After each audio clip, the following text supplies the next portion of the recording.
Good evening from Lithuania to everybody. I will just quickly share my slides so that you don't need to look at me all the time because I'm not so a person who loves to be on a spotlight. And today I would like to talk about very hot topic probably that we are all living now. And it is mainly about the digital age where we are living now. Because to talk about Montessori education and digital competence is quite a challenge.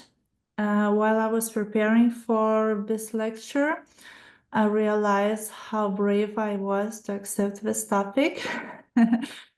But thank you, Mirka, for introduction. It was very strange to listen all the things about me.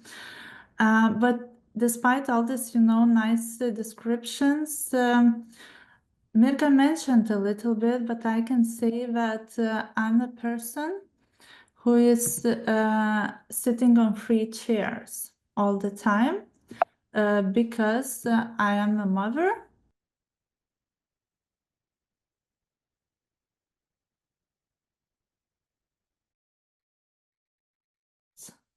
Okay, it's okay now. So I'm a mother, elementary teacher, and head of a school. And what I want to say with these 3 chairs is not to boast about me or just to say, how great I am, but to say to every one of you that joined today that I feel you.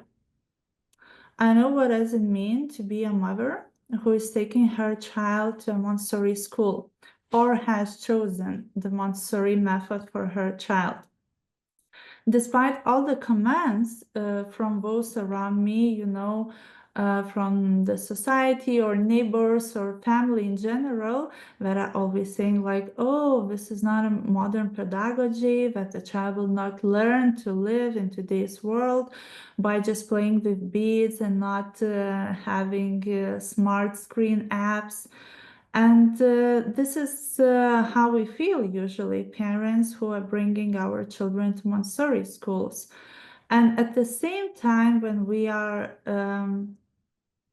at home, we are always looking for a balance, trying to decide, for example, whether to give the phone or screens in general to my child when all the friends have it, what to do with the content, to allow, how to control or not to allow.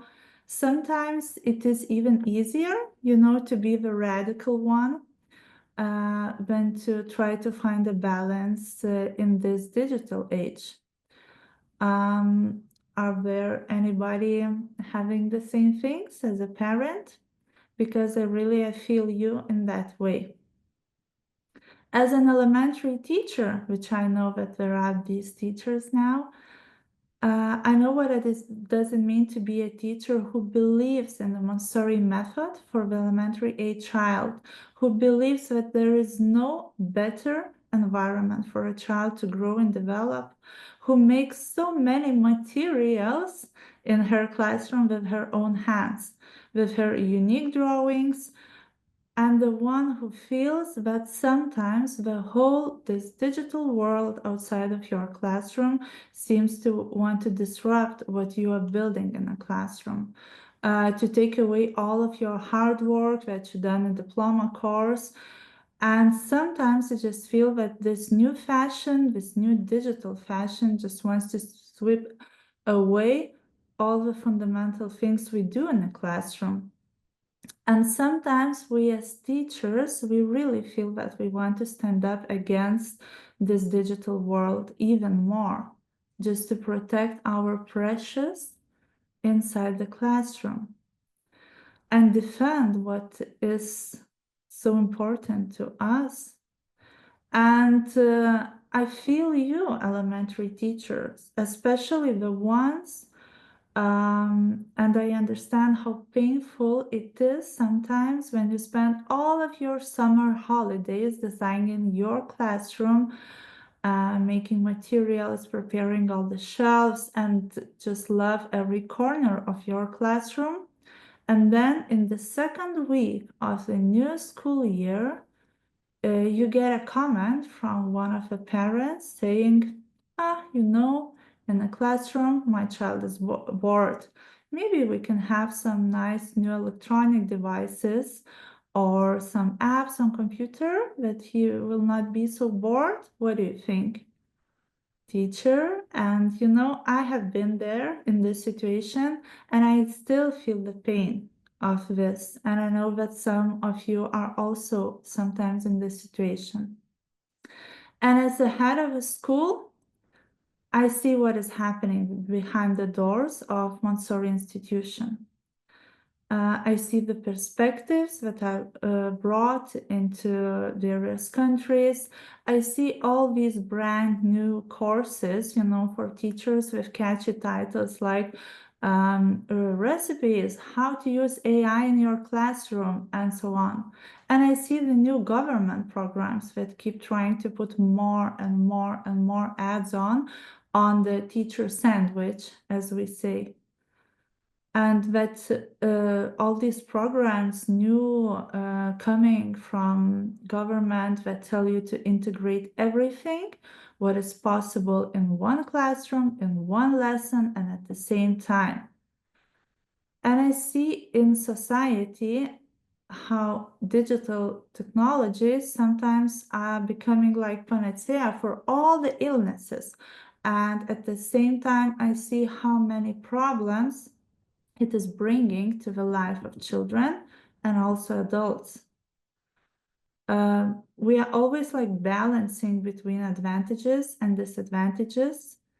And sometimes as a head of a school, I'm thinking how to make technology, digital technologies as a servant in the school, and how using digital tools we can help to make teacher work easier.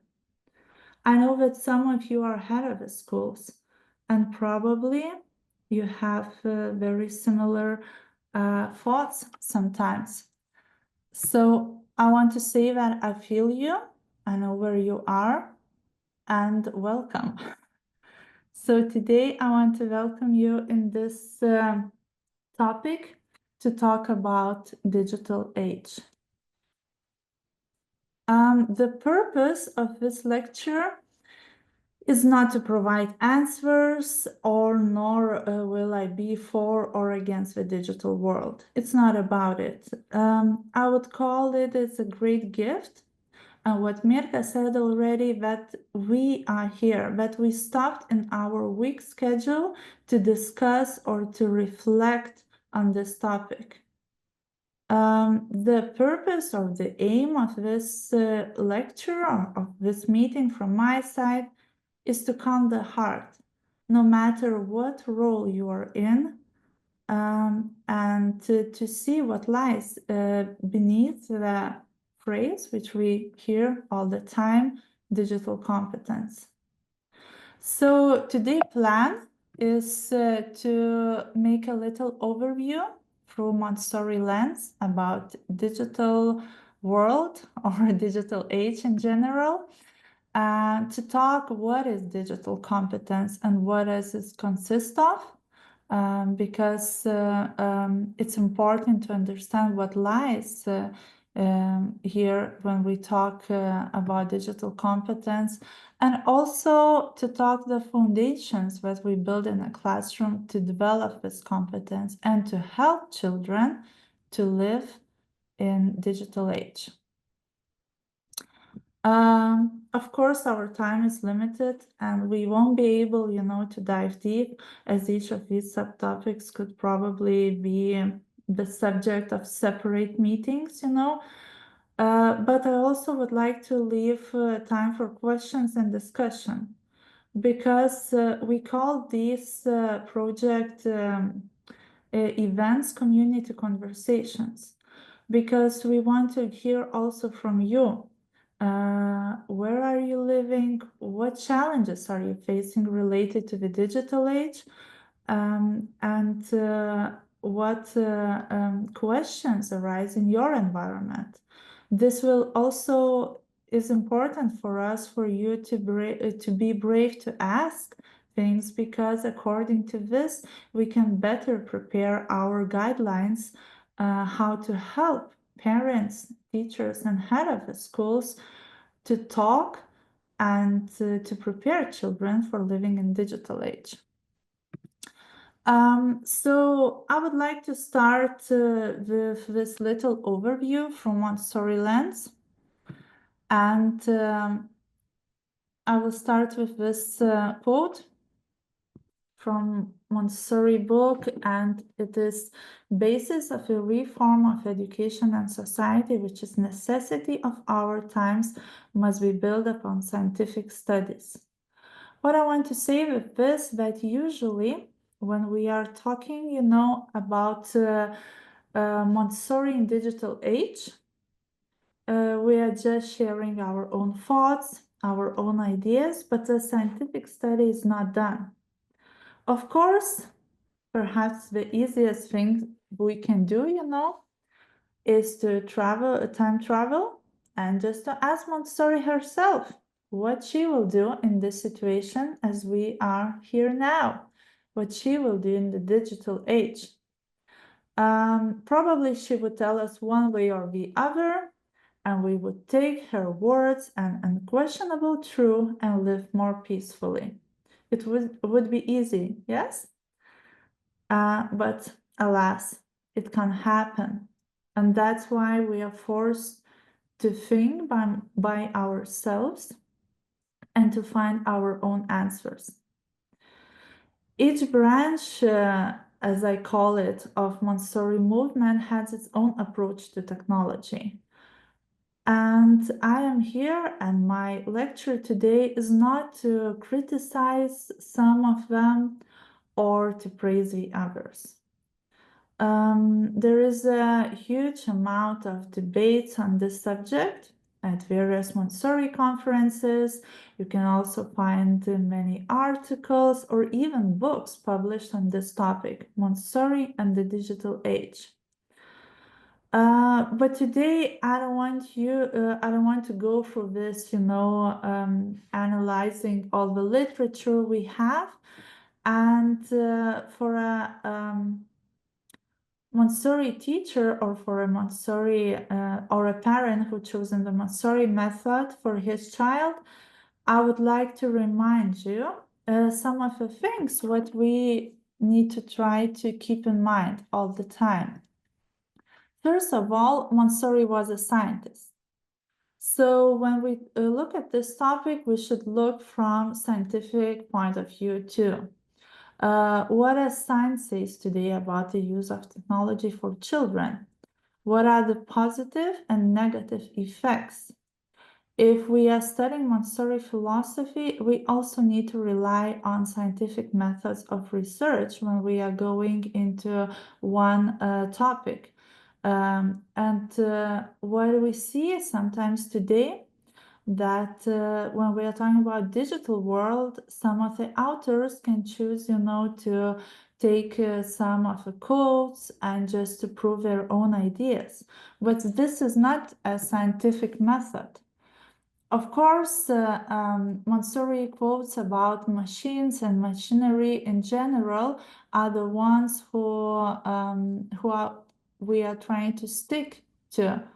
And it's normal, but we don't need to prove our own ideas by choosing just some quotes from the text and not looking at the whole context. Second thing, when we talk about Montessori and digital world, we should also remember that Montessori was a physician. That means that we cannot dismiss the World Health Organization recommendations about the impact of digital technologies on children, or their recommended guidelines how to use screen time according to the age. And at the same time, we should not just look at the digital technologies or the screen time recommendations, but we also should read about the quality of sleep or physical activity needed for this age child, for elementary child. And, you know, they say that according to World Health Organization recommendations, we say just that for 6 to 9 years old, it's just 45 minutes recommended of a screen time, and for 60 and for 9 to 12 is 60 minutes, so 1 hour. And then we need to think that the screen is not just phone, you know, or computer games, but also everything what we have around us. So we should also not to forget the health part in this digital world. Another thing is that Montessori was an educator, and we should look at technology and the digital world through the lens of educational objectives and goals. At the center of education is the child, and this is the age of development. Elementary child is in the second plane of development, and we should get to know the characteristics of this child that we are raising as parents or working as teachers. What are the characteristics of that child age, and how we can meet his natural needs in the classroom or at home with the tools we have, even with the digital tools we can have. And finally, Montessori was an anthropologist, which personally I love the most. And from the anthropological perspective, Montessori would question how the digital age influenced the natural development stages of children. So we also need to do the same. We need to question this new age we are living. And this anthropological analysis would include the effects of a digital age on community bonds and interpersonal relationships. And we are invited to discuss the impact of digital age and what will have on developmental stages, and how to maintain a balance between physical and virtual world, and how it will affect our culture or our identity, and how to help people to think critically in order not to be lost in this new age. So this is a huge task we have left, and even if we cannot if we don't have a possibility for a time travel, we can remember who was Montessori, and we can think through her lens about it. Of course, often when we think about the digital world, we only see the ways in which it is expressed by technology, through computers, through iPads in a classroom.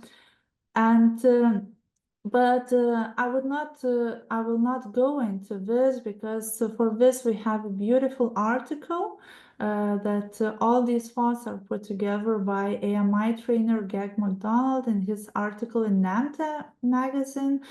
If you want, I can share the link for it later. And but Montessori philosophy invites us to move beyond the mere discussion of whether to use technology, how to use, how long to use, not to use, you know, and to see a slightly broadened step moving into the topic of digital competence, not just technology.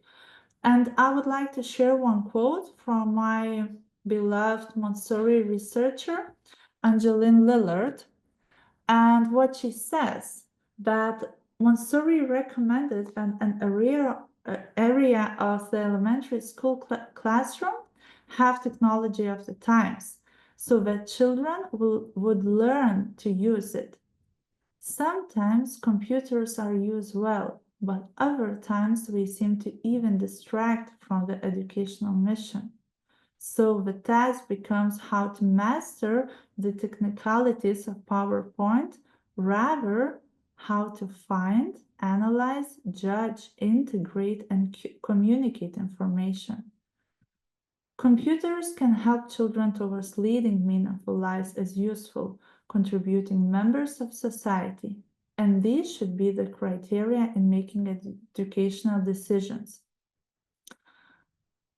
And here I would like to move on and talk about digital competence and what this digital competence consists of. Why we are talking about it?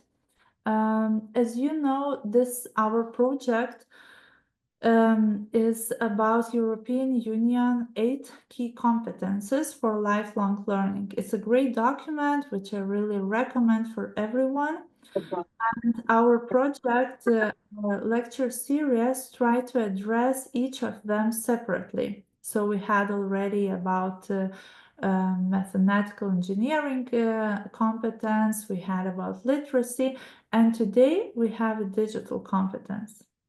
And competence itself, it's more than just digital technology. If we talk about, the term competence, it comes from the Latin word competentia and meaning suitability or agreement, which comes from the word competere, to strive together or to be suitable. In in modern, let's say, usage, competence means being well qualified, capable, or adequate for a particular role, task, or situation. When we think about it, it's very related to what we are doing in Montessori. We are preparing children for life.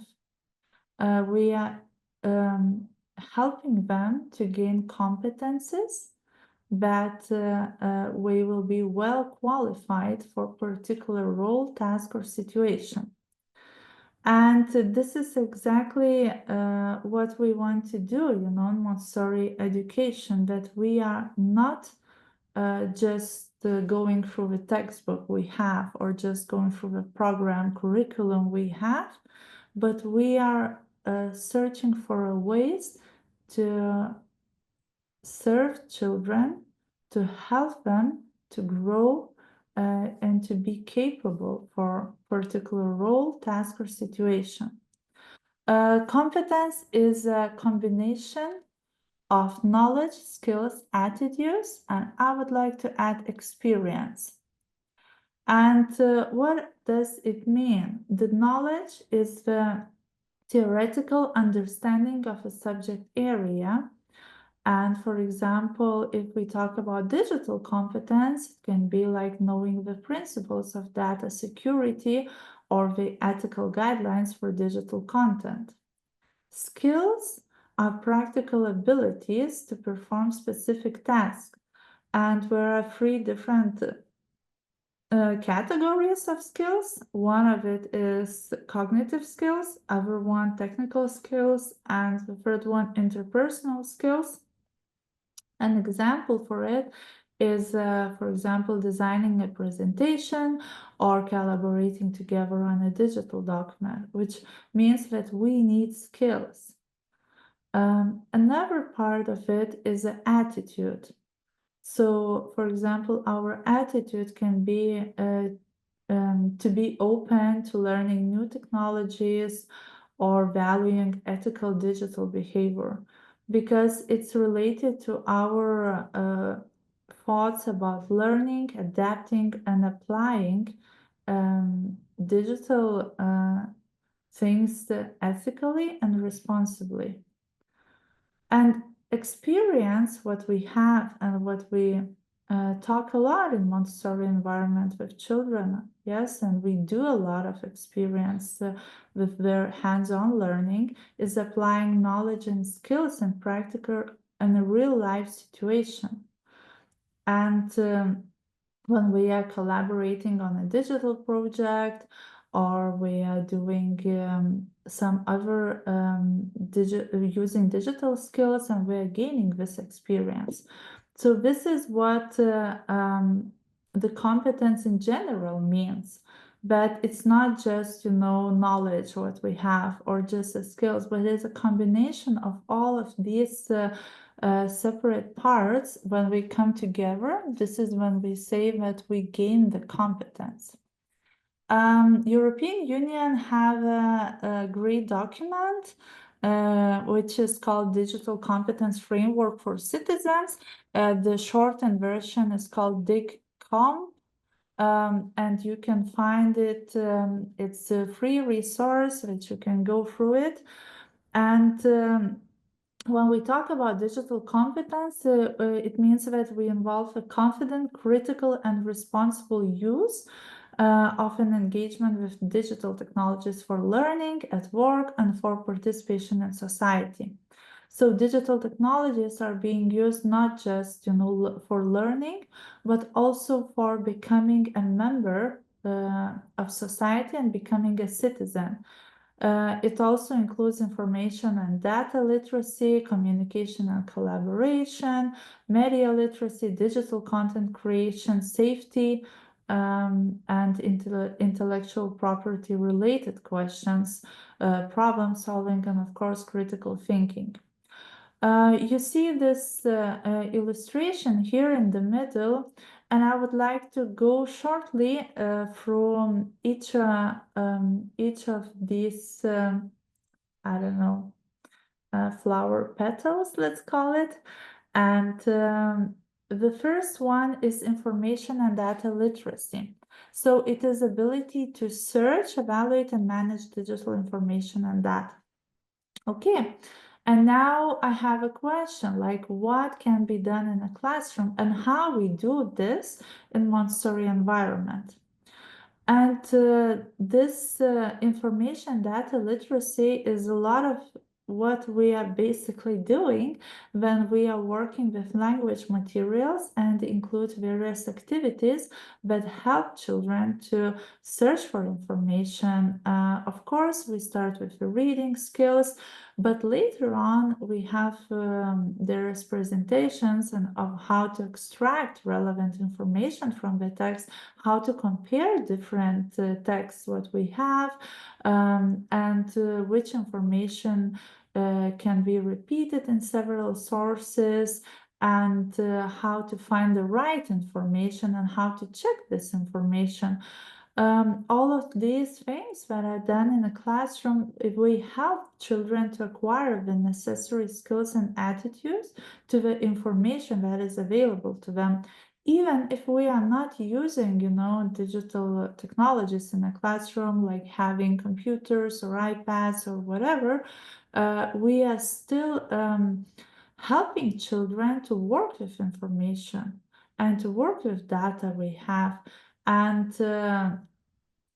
this is also important part, because when we work with information with children, we are never presenting it as something like unquestionable truth that just a teacher knows, but we invite children to explore different sources of information.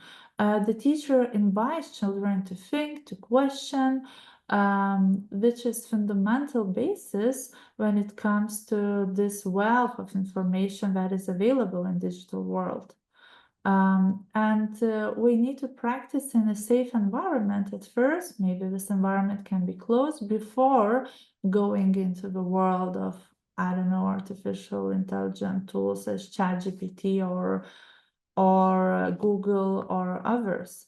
Because of course, we need to understand the information that we are reading, to ask questions, and to have environment where we can test and talk about this information in a closed way, not just super open spaces we have in digital. And so the other one is the blue one. As you see, it is communication and collaboration, which means that using digital tools to interact, collaborate, and engage with others in both public and private digital spaces. So Montessori Elementary classroom is designed that so children can work in small groups or pairs, because we are appealing to the second plane characteristics. We are allowing them to communicate, not just to sit in a silence and to look at the board. And we help them, we model their communication, how to communicate with each other, how to collaborate. We're doing from the very first years in elementary, we're starting to work on their project. We're starting to work on group work, even big work, and we start to cooperate in order to achieve the like one common project goal. And they practice communication skills, and the teacher, we are doing grace and courtesy lessons and help them to communicate in a closed environment. In the classroom, the teacher sees, the teacher observes, and we help to shape them good communication and collaboration skills and attitudes. The orange probably one is a digital content creation, and it is about developing, integrating, and sharing digital content responsibly, including especially understanding copyrights and licenses. So the children can use in the classroom, when we talk about it, they see technology as a tool for their own self-expression. And as we have, art corner, we can use various, I don't know, paper, different paint ways. We can also use um, technology as a tool, for example, not just creating Christmas play for Christmas, but also we can create Christmas movie about their topic, we want to share, or to film their own play and to edit it. So we can use these digital tools for their own self-expression. For example, I don't know if you had this experience, but if the children are preparing monthly newsletter for parents or for the whole community, we can also use these kind of tools like Canva or others. We learn to use them, and also to make digital products, not just the ones on the paper. Of course, it is according to the age, when we are ready, when we can read, to understand which button to press and so on. But we are showing them that just as the other tools in a classroom, if you want to create digital content, you can also use digital tools. And of course, it is a lot about copyrights and licenses, and it comes from the little things, as having their own journals, not looking into them if others do not allow, or for example, when we want to hang on some art piece of one child, and we always use title and the name of the child. This just also shows, that we cannot how to say, steal our work and just to say it's mine, and that's it. The green petal, what I want to talk now is about safety, and it's about protecting devices, personal data, privacy, and well-being in digital environment. And this is a big, topic discussion for various practical life or grace and courtesy activities or discussions of elementary children. I'm pretty sure that every one of you had a situation in a classroom, then the children started to tell you a story from their home, which you think that, oh, it's not good that you are sharing this, it's too personal, and you just stop the child, and maybe you had a conversation later with that child or with a group of children about it, because what we are starting to do, we are talking with children and discussing with elementary children about personal things, and but it should not be shared so public as some other things, and we are modeling these situations, and we are helping children to distinguish what are the personal things that should not be shared outside of your family or outside of your best friend, and what are the not private things, that can be shared more in public. So it is also about fundamental need, you know, for defense or for safety, that I want my things, you know, to be protected, you know, as we talk with children about fundamental needs in Middle Ages, when people build walls around the cities, you know, or use some let's say arrows and bows, you know. And this is how we talk about safety in the digital age, that we are not sharing our photos, or we are using some passwords on our computers, or even on phone. For example, in our classroom, we have phone that are used in the classroom for children and for teachers, and that phone have a password, because we don't want anyone else, you know, like in a school community, to see what, like our messages with parents or somebody. So this is what we share, and we talk with children. So this is, you know, the password we use. You cannot tell to everyone, you know, this password, because this is our community phone password. So we always, you know, need to use a lot of storytelling and modeling and grace and courtesy lessons, how people meet fundamental need for safety in the digital space, and what safety means for us today, because probably it's a bit different than it was for early humans. The last one, what I want to talk in this slide, is the problem solving. And problem solving has roots in our Montessori classrooms, because we have a friendly attitude towards error. And this, from the very early age, you know, even from CASA children, it allows us to be challenged and to search for solutions. And children, when we are in our environment, we learn that error is our friend, and error, when you meet with the error, you are invited to search for solution, not to be, you know, like I don't know, evaluated bad or something. So for example, as various math materials, all the others have this built-in error control of error built-in. So the children gradually learn to solve these problems. And for example, if we in CASA, we had very little, you know, things that I don't know, the pink tower should stand still, you know, not fall.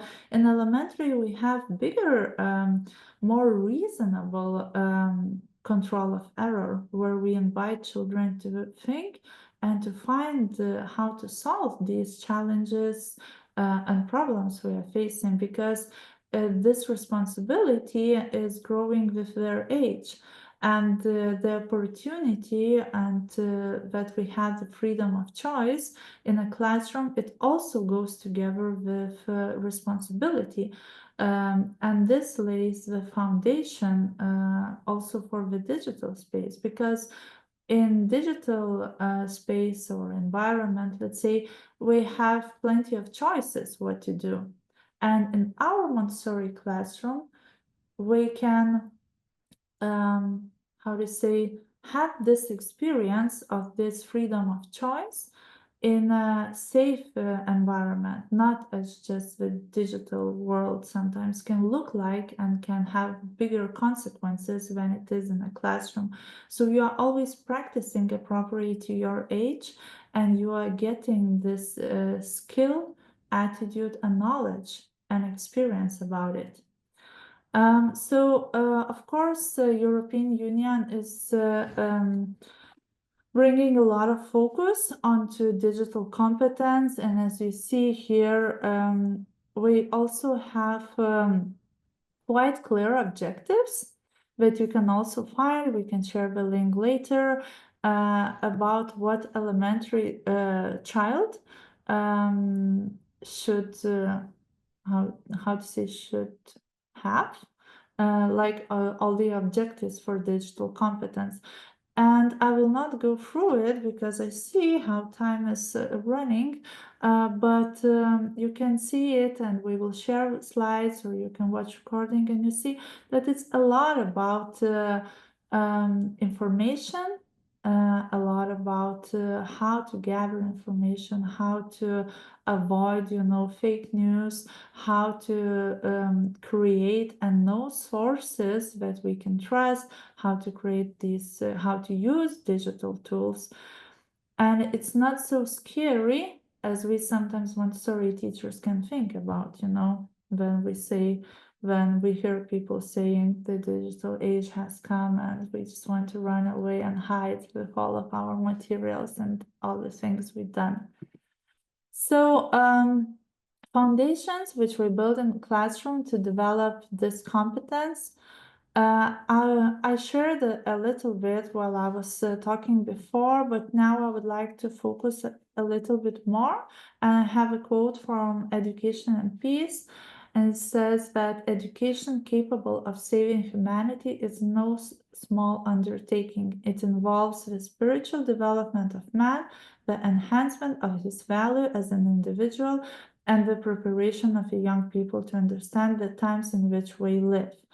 And when we think about digital age, we don't need to think that our children are different from the times when Montessori lived, or from 20 years, or we still have the same child and the same nature of the child, and we need the environment to be adapted to the nature of the child. And at each age, we need to look at natural characteristics that a child has and how we can respond to them through the environment, through the teacher or parent work, what he is doing at home.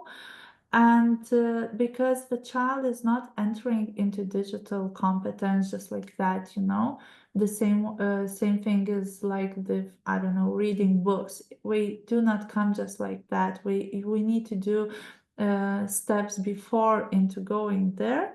So this is what we also need to do when we are talking about digital competence.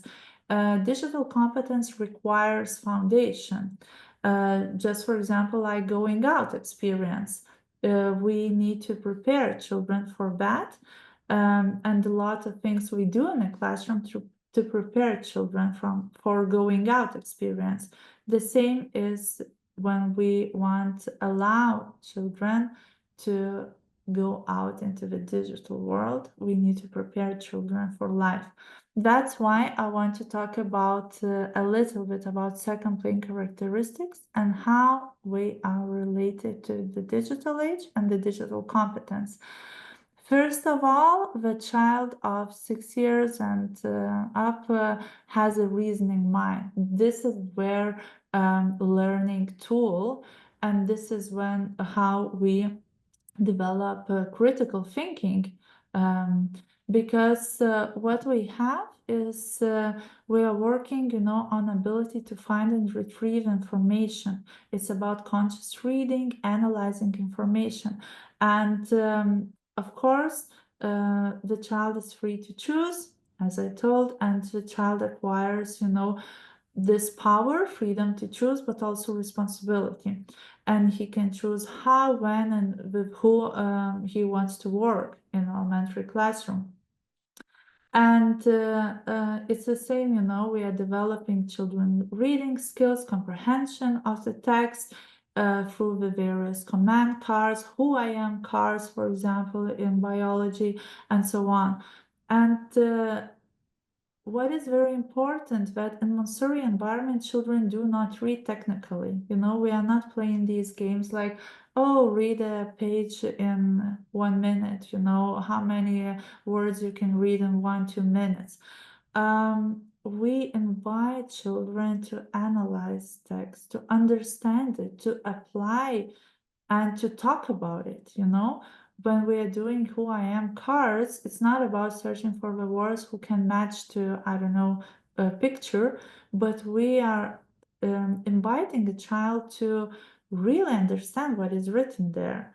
And for example, when the children were comparing different sources, writing styles, literacy genres, and the children also do different big work on working in projects. But we have various sources, in a classroom. And for example, we have cards in the classroom, books, we can go to the library to check, or we can go on internet to search for information. And it's not something that is just, one textbook written and we all are reading from this one textbook. And this possibility to read, different texts, it allows them to develop critical thinking, because we can, analyze. And I can give you one example. I remember in the classroom we had a book, like old book. I don't know why, but doesn't matter. And in that book, there was written that Pluto, planet Pluto, belongs to the solar system. But the children didn't saw that on our prepared solar system cards or something, and it sparked discussion among children. And these discussions, when we are like looking at the, I don't know, years when the book was published or the authors and something, this is a way how we help children to develop critical thinking. And this is how we help them to get these research skills, which we will need in the future. And this is how we help them and how we protect them against the fake news, which is a lot in our digital world, because we start to analyze sources and we start to search for and compare different sources. The other thing what we have is that we are learning to think and raise questions. And I have in this photo, history question and answer charts. And you can see the questions children have and how we analyze civilizations. It's not just about, this is a textbook, we have 2 pages about this civilization, you learn these facts, you learn these dates, you know how we look like, but it's about thinking. And these, roles, when you think about, ancient Egypt, what was the role of each member of a family, or where these people come from, and why, and so on. All of these questions, when we talk about relationship within a group, intellectual and spiritual aspects of a culture, these things help children to learn to think. And without this, it's impossible to dive into digital world. If we cannot, think and raise questions and analyze sources, it's really hard to be in a digital world, because you can accept everything as truth, and you can lost yourself. The other thing, I'm just wrapping up, because I see that I have a lot bit of slides. So the other thing, the characteristics of a second plane child is a lot about moral development. And you can see children that we want to distinguish between good and bad. And we are forming in this period, it's very sensitive to moral and ethical development. And we have these foundations formed there. And that's why the role of a teacher in a classroom is important, because we see teacher who is not, who is trying to balance, between things, who is leading all the discussions, who is discussing with children, was it a good behavior or a bad behavior? Is it okay to say like that, or it's not? And when we think about digital technologies, it's very important to understand that it cannot be used without a fundamental moral foundation. And because this is, if we don't have it, it determines how we will use and behave in a digital world. For example, if the child is polite on public transport or when talking to elders or his friends, probably or it's likely that the same he will behave also in a digital world. And these real life situations, when we have time in a classroom to analyze them, to help them understand what is good or bad, which this time, is giving them opportunity to understand what is morality, ethics, and with this foundation, the child should come to the digital world. And I was in a conference, this weekend, bilingual conference, and I met my friend Clara, and she said that she's reading a book about AI, and all the things. And I really like the example from the book. She told me from the book Smart Scary. It is about, the Superman. If the Superman cannot become, a Superman if he didn't had before very good moral ethical foundation, but he wanted to do good things because he could become a villain if it was, not on the right part. So it's important, that we talk with children about respect for others and for their personal space. That we need to show this, and if we will get this in real world, it will be easier for them to navigate through the digital world. And what we need to do, we need to model these conversations. We as teachers or as parents, we are not trying to compete and to be the best, but we are trying to model conversations, how we can help children to become good examples to the ones who will be conscious and responsible about the future world, because it's also a lot about it. And also, if we can think about the example from the classroom, in a classroom we use this fundamental need chart, and we can start about our need for defense and what are these needs for defense or for security, and we can talk about all these moral aspects about it. It's not just iron, body, or wood or something. It's also about safety, and it's also and this will accompany them on the road to moral use of digital age. The other thing, what we have in the second plane child is searching for extraordinary or heroes. And this is, I can talk as a parent a lot.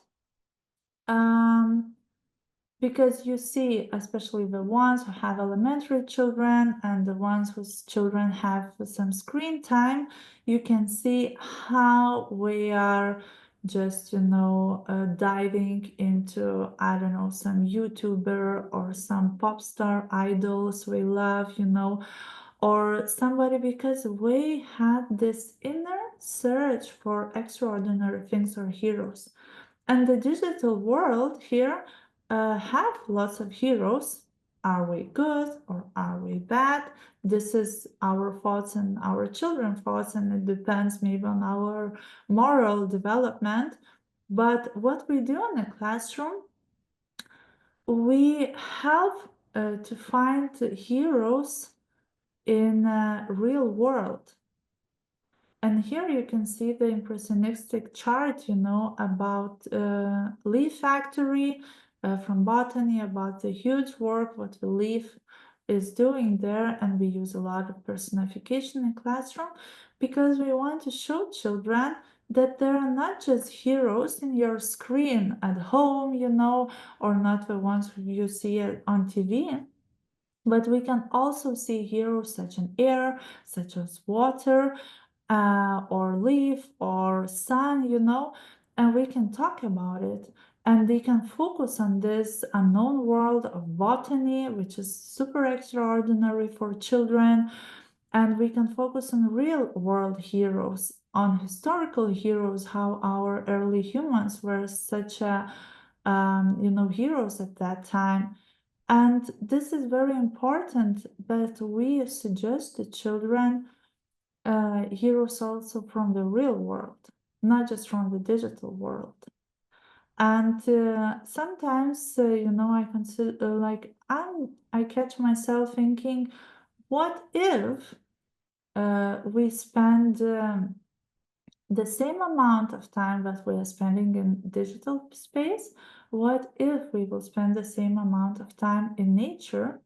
And how many heroes or extraordinary things we can find there? And this is a question to answer to each one of us adults. Who are our heroes? And how many real life heroes we introduce to our children, elementary children?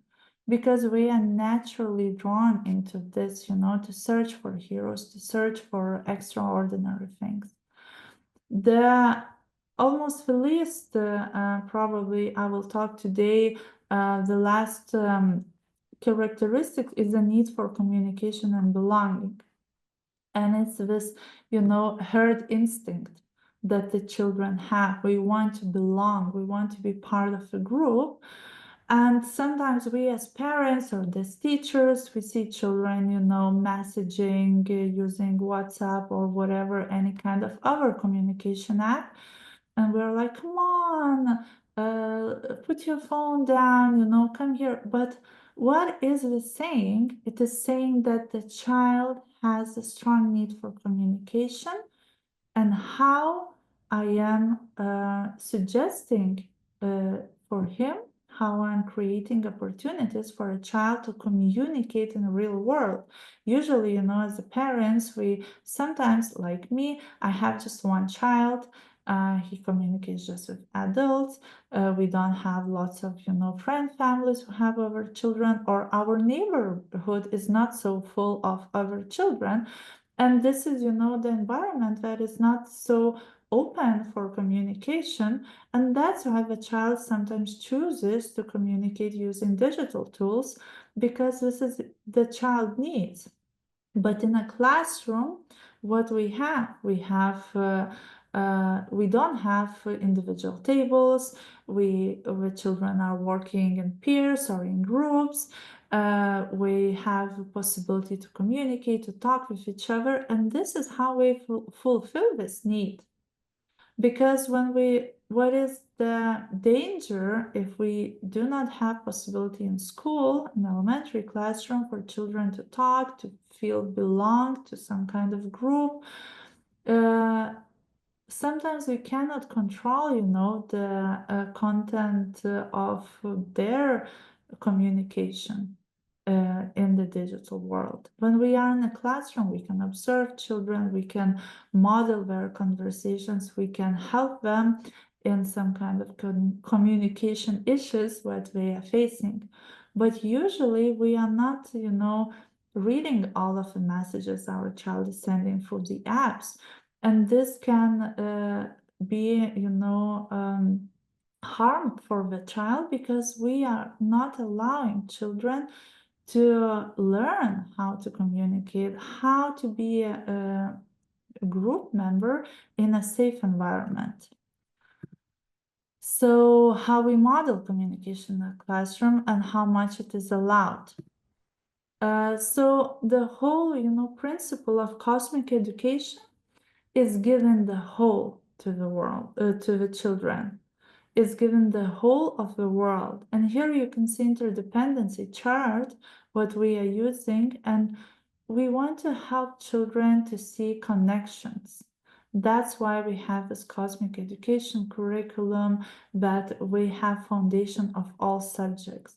And this gives them the knowledge, the basic foundation of all the knowledge, which we can use, and then we can, see them how we are interdependent, but we are not separated. And this is the same with this foundation we are coming, to the digital world. And of course, we, in Montessori environment, we should use technology. But as a technology, we should as we are using it, we should always ask ourselves, is there a practical purpose for this proposed access to some kind of digital device? Does it offer alternative approach that exists in other format? Does the group work require use of computer when we are doing some kind of big work project? And what I really like here is this is also from AMI trainer Greg McDonald article. And he says that digital devices in the classroom can be seen as materials in the classroom, and we should fully conform Montessori philosophy and practice. We should look at digital devices as the tools, as materials. And you know already how we should, what should be our attitude towards materials, that we need to have carefully constructed presentations, which means that we are not just throwing, into the child phone, iPad, or computer and search for information.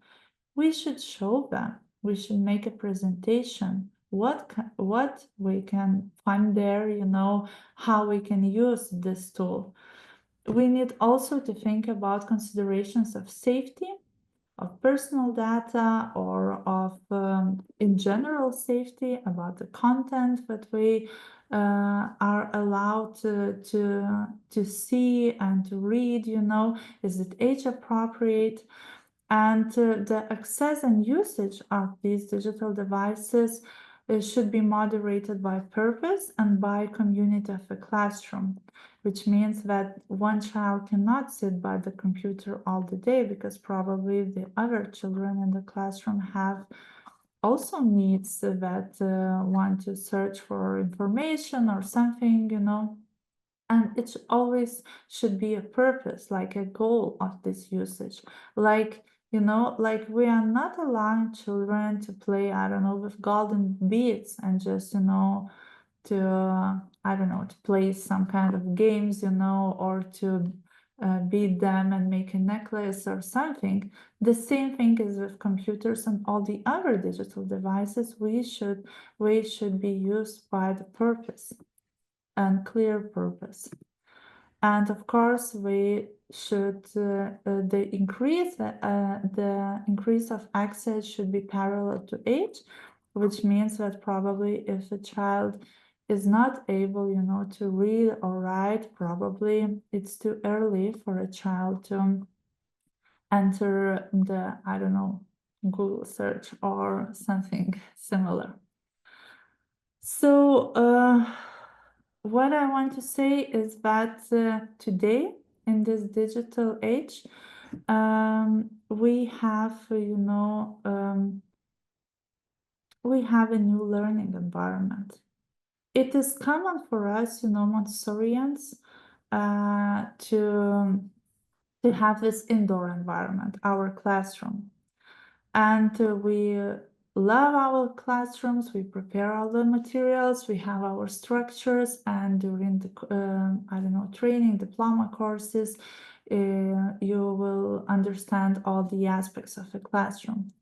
But also in elementary age, we have outdoor environment, and this is where going out experience happens, that we prepare children for that, and we open these doors because we want new horizons. We want to explore the world, not to be stuck in a classroom. And for the second play child, outdoor environment, exploring city, museums, meeting with professionals, going for hikes, and it's something what we desire. And today, I think we have a new learning environment too, and this is the digital world, the digital environment. And we need to think how we can prepare children for this experience in the digital world, and how to keep the balance between all these three environments, not just stick to one of it. And to sum up, I would like really to say that we should be ready to adapt to the new digital age we live in. Because our goal is not to become, cool, advanced Montessori teachers who can use digital technologies in a classroom and who can have lots of, digital tools, devices, and so on.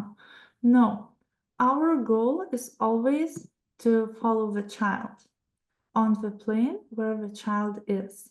And, following the child doesn't mean that following where the child wants to go and just, allowing them to do whatever he wants.